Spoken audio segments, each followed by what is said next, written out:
Hey, it's Steve Zelenard here with Treviso Realty. We have our guest tonight, or today rather, is Gonzalo from Spark Financial, Florida. We want to have like a segmented series going forward talking about financing here in the United States. We have a lot of misconceptions with Canadians borrowing money and then trying to buy a house down here in America, specifically here in Florida. So we have a professional on site, Gonzalo. He's been in Florida for how long now? About 14 years. 14 years? Yep. How long you been practicing mortgages? 14 years. Oh, that's awesome. So once I moved from New Jersey, originally from New Jersey, I came to Florida and I got my license, and ever since I've been doing mortgages. That's awesome. So we got the right guy to talk about. So just if we I want to have like a breakdown, because I'm getting a lot of calls from clients that want to buy properties out here that are interested, especially now we're going into the colder seasons back up north, and now they're like, hey man, like I'd love to get something for the family, a secondary property or a vacation property or even just an investment property. How do we get financing? And it's just, again, I'm trying to guide them the best I can, but these are going to be great segments coming from you where it's like you can properly guide them. Mm-hmm. So the first question I have here was basically a step-by-step guide to getting approved. I think that's, if we can kind of outline that. Yeah, actually, believe it or not, foreign national purchases are relatively easy. A lot of people are scared or they're daunted by the image or thought of it. Essentially, when people come here, they don't have credit, obviously, because they're foreigners. Canadians do have international or Canadian credit reports, but these lenders don't actually pull the credit. So it always appears as a no-hit, unless you, of course, have an ITIN number, which would mean that you do have a FICO score here in the U.S. The higher the FICO score typically means the lower the interest rate you're going to get on your mortgage. But outside of that, you're going to be looking at the income for qualification purposes. If you're self-employed, we would just need 2 years of a CPA letter stating how much you made in those past 2 years and a year to date. So until today, for example, October, now we're in November of 2023. That being said, assets, you're going to need about 12 months, 6 to 12 months reserves for a purchase. Doesn't matter if it's a condo or a house. And outside of that, 25% down typically. If you're looking for a condo, most lenders will ask for 30% down, but you could always manage to put the 25% down. 20% of it must come from your own funds. And after that, you could gift from a relative, family member, spouse. So essentially, it's pretty easy because here in the United States, when you're self-employed, you have to show tax returns. There's a lot of schedules within our tax system that comes with these reports.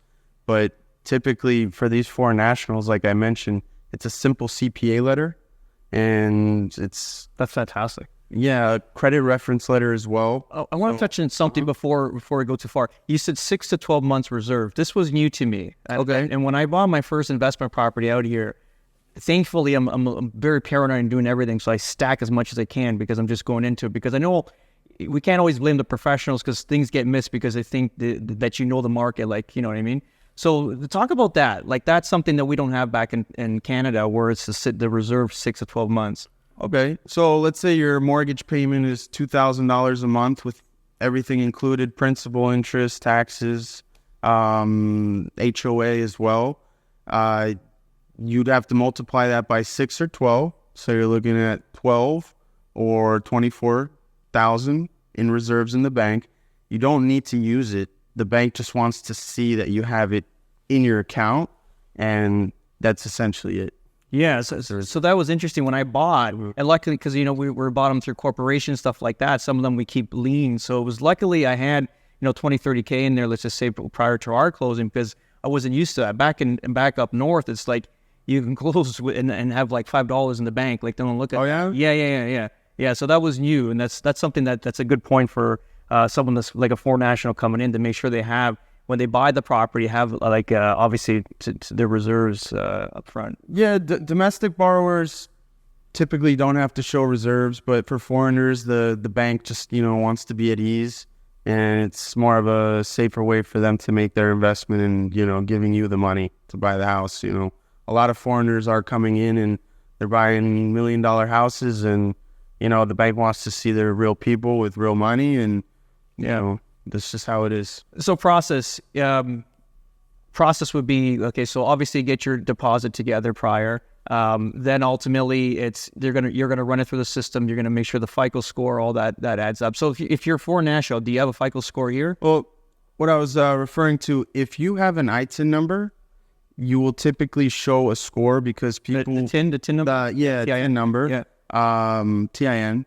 So these people do take credit cards out in the U.S. and they don't even know what their credit score is. Sometimes you're like, oh, you know, you have a 750 credit score, which is amazing. I didn't even know that. Yeah, you know. But typically, you're not going to have any score, which on the system shows as a no hit, and everything's NA. Once the bank sees that, they just qualify it as a true foreign national. And what's interesting is, you know, let's say you have a property back home where you do make mortgage payments for, they're only going to calculate the hydro bill or electric bill every month, and that would be your liability. So if you have a monthly payment of $5,000 on your current mortgage in Canada, when you're buying a house here in the United States, we're going to only take your hydro bill, which is, you know, let's say $40 a month. That's fantastic. So they don't look at the other investment properties. Oh, that's fantastic. See, that's great, because back up north, again, I'll keep going back and forth just to show the difference. Yeah, they'll look at a total debt ratio. So they'll say, okay, you own, you know, 5 houses, 3 cars, whatever it is, the line of credit, they're going to add all this to your total debt ratio, then it'll bring your loan to value ratio a lot lower. So that we don't have that here in America. No, I mean, there are lenders that do ask for that, and the interest rate could be, you know, a tiny bit better, but most lenders don't. And that's just the way it is and how it's been. And, you know, there isn't really that's why I say foreign national purchases are actually pretty simple. Nice. You know, it's nothing to be worried about. Nice. Did we miss anything then? So the FICO score, your deposit, your reserve. So you're also going to need a credit reference letter. So let's say you have a card or you've been working with a bank over in Canada, TD Bank. It's just simple form. We give you the format. It's my name is X. I've been banking with this company for X amount of years, and I still have a good status with this bank, and that's it. There's mainly 3 simple letters. The credit reference letter. Sometimes they're going to ask you for a bank reference letter, like I just mentioned. Yeah. And then the CPA letter. Okay. And that's it. So that's cool. They don't need any particular bank they deal with, as long as it's just Canadian, or, you know, if you're coming from a different country as well. So since you guys are Canadian, you know, I'm just saying Canada. Yeah, for sure. Yeah. No, it's cool. I think that's pretty much. I think this segment. I think that's pretty much all we got to really get into, right? So it's basically your deposit 20 to 30% down, your FICO score if you have one, if you've been using a Visa out here or a credit card with a TIN number. Set up your reserves prior. Good thing is they don't look at your total debt ratio back in up north, which is great. And that's it. Then set up for closing. Yeah. Typically, the bank wants to see you move the funds to the U.S. A few days before, so you don't have to scramble to, you know, think, oh, I have a contract now, let me move all the money. It's better to wait, talk to me, for example, and I'll tell you the step-by-step instruction. Don't start moving money around at different places, you know? Okay. Does it need to be in the bank account for a set amount of time prior, or? They're typically going to want to see seasoning. That's a good question. They're going to want to see seasoning for 60 to 90 days. So let's say in your Canadian bank account, you just moved $100,000 in cash. They're going to be like, hey, where did this come from? But if it's been sitting there for 60 to 90 days, they're not going to ask for it. Okay, cool. Yeah. I think, what are we in Toronto? Was it 6 months? Yeah. No, it's not. It's the same thing. 60 to 90 days, yeah. That's amazing. Yeah. And then obviously after that's just pretty much it. Title company for closing, and then they wire the money to the title company. Yeah. Like I said, when I first started doing mortgages, you know, I'm from Uruguay originally. I know a lot of Argentinians, Brazilians, and they would come, and I got into the foreign national space just because of, the people I knew.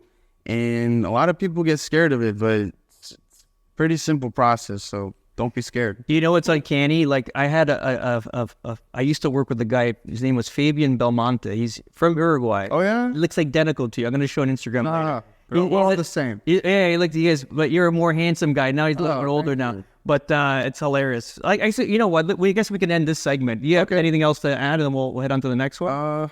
No. Yeah. All right, guys, stay tuned. If you have any questions regarding mortgages here in the U.S., you're looking to buy investment properties, secondary property, vacation properties, please reach out to me direct. We'll pass you on to Spark Financial, Gonzalo, and the team, and we'll get you qualified. Is that okay?